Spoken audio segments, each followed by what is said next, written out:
नमस्कार विद्यार्थी मित्रांनो, बघा भागीदारीवर आधारित खूप महत्वाचा प्रश्न आहे बघा. विद्यार्थी मित्रांनो, प्रश्न वाचूया आधी.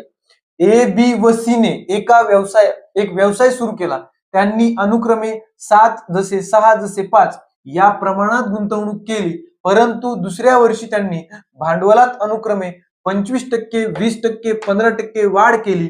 फक्त दुसऱ्या वर्षी मिळणारा नफा कोणत्या प्रमाणात वाटला जाईल? म्हणजे त्यांची दुसऱ्या वर्षी जी गुंतवणूक होती त्याच्यावर जो नफा मिळणार आहे तेवढंच आपल्याला बघायचे. मग त्यांनी काय केली? वाढ केली. दुसऱ्या वर्षी भांडवलात वाढ केली. पण आधी किती होतं बघा? 7 जसे 6 जसे 5 या प्रमाणात होती. मग विद्यार्थी मित्रांनो बघा, आधी किती होती? 7 जसे 6 जसे 5 बरोबर या प्रमाणात होती. त्यांनी वाढ किती केली बघा? ए न केली 25% वाढ. 25% म्हणजे वाढ म्हणजे किती झालं? 125% झालं. स्वतः 100% असते, वाढ किती झाली? 25%. येनं वाढ किती केली? 125%. म्हणजे गुणिले 125% 125/100.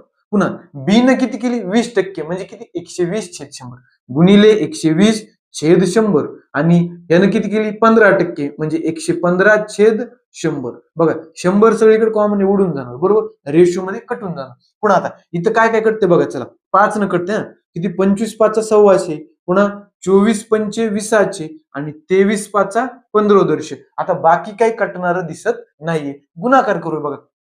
25 पावणे 200 175. पुन्हा 24 44. पुन्हा 23 5 1500. म्हणजे त्यांच्या भांडवलाचा वाटा हा आला आणि भांडवलाचा जो वाटा असतो तोच नफ्यामध्ये पण वाटा असतो. म्हणजे काय? 175 जसे 144 जसे 115. पर्याय क्रमांक किती बघा? पर्याय क्रमांक 4. धन्यवाद.